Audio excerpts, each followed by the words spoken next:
This is my 1949 Studebaker 2R5 truck that my sister and I are in the process of restoring.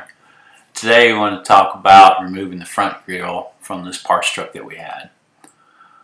We had already removed this fender on the passenger side, and when we did that we noticed that there were 3 points that the grille mounted to the fender.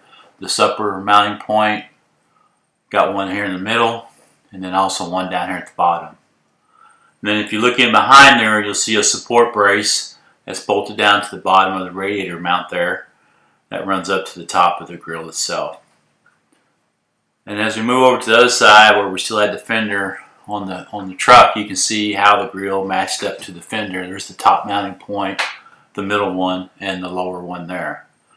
And then again, as you look inside of there, you can see that support bracket there that's mounted to the bottom of the radiator support. Once you remove all 8 of those bolts, and you should be able to just take and lift that grille right off of there. And there you can see those 2 support brackets on the back. So hopefully this will help somebody else out there. Thank you very much, and bye.